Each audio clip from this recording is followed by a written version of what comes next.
Welcome to another episode on graphs and their practical meaning. Today we're investigating exponential growth and why it is so powerful. We'll also see just how dangerous it can be, for example in multi-level marketing schemes or when viruses spread amongst the population at an exponential growth rate.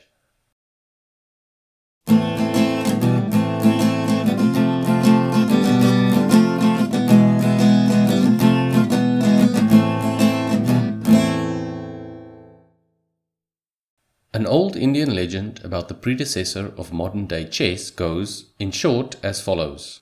When the man who invented the game presented it to the Emperor of India, the leader was so impressed that he told the man, "Name your reward." The inventor's answer was simply, "I wish only for this.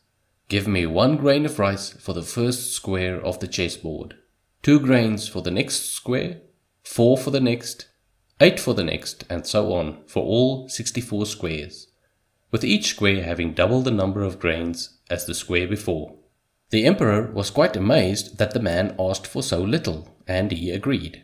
But after a while the emperor's treasurer returned and informed him that they would never be able to grant the inventor his wish, since even the amount of rice that can be produced in thousands of years would not be enough.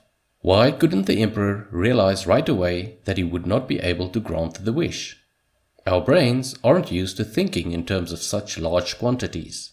We are not often confronted by such drastic growth over such a large number of steps in the comings and goings of our daily lives. The first few squares seem quite harmless and, without the necessary experience, our brains are easily lulled into a false sense of security that it wouldn't turn out too drastic after 64 squares. But let's see how it turns out. The 5th square would contain 16 grains, and we can continue like that until the end of the row. That square would contain 128 grains, which is still only a few. But things are starting to escalate properly now. When we get to halfway through the next row of squares, we're standing at 2048 grains of rice.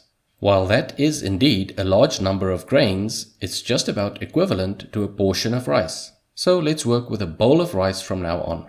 We'll shrink it down to fit onto the squares. The next square would therefore contain 2 bowls of rice, then 4, then 8, etc. like before. When we get to the 4th square of the next row, there are so many bowls that we can represent it by a 25 kilogram sack of rice. The calculations aren't exact. We're more interested in the order of magnitude to get a visual idea of the situation.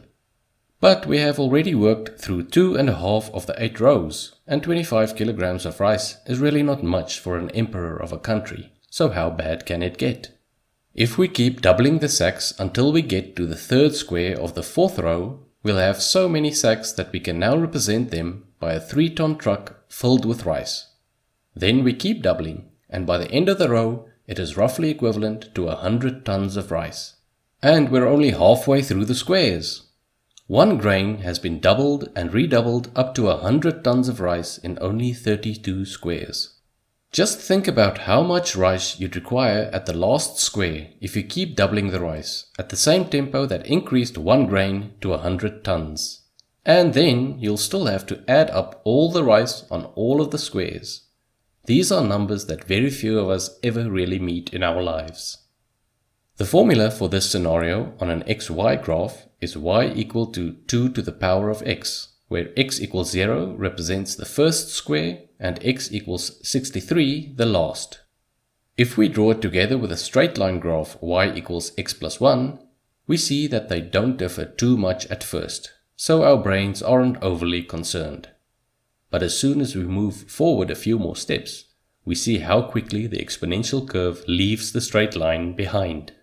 When we get to x equals 63, the straight line would visually be totally squashed up against the x-axis.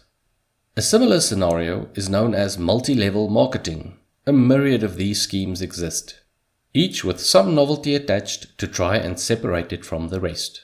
But the core usually remains the requirement put to each member of the scheme to recruit a number of members below them in the scheme, let's say 3. Each additional member below you in the scheme provides some sort of gain for you and the people above you in the scheme, even if it's only a tiny gain per member. The idea is then that in time, there will be so many members below you in the scheme that the total of all the tiny gains becomes so large that it can royally be distributed among the people on the higher levels. And that is indeed true, but only for the members on the first few levels, who joined the scheme early. The promotional material usually only show a couple of levels in the diagrams, with all the placeholders quite close together.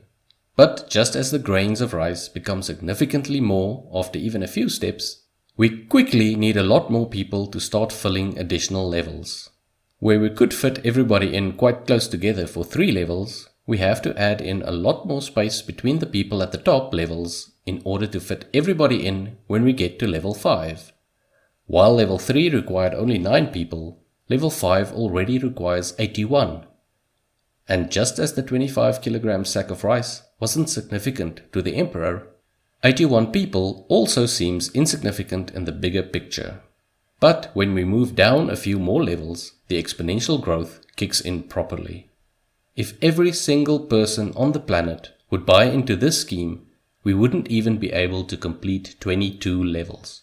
Therefore, the majority of people would be buying into the lower levels and would never be able to recruit enough members to build an extensive network of their own. And only the relatively small group of people on the first few levels really gain from the hours and money invested by the people in the lower levels trying to recruit more people. Now, think about how quickly an unusually aggressive infectious virus which spreads exponentially can infiltrate a population. At the start, it may look like only a handful of people here and there are infected. But if the tempo of infection remains exponential, we will very soon be in the same situation as the emperor and the grains of rice. If the virus is relatively dangerous, large portions of the population could be eradicated in a very short time. Of course, many factors influence the rate at which infection occurs, and in practice the graph isn't as smooth as a theoretical exponential curve, but the principles remain in play. The faster and the more severely the growth tempo can be reduced, the more drastic the overall impact of the quarantine measures in the long term. And that is why such stringent quarantine measures are implemented throughout the world in times of unusually aggressive infectious viruses.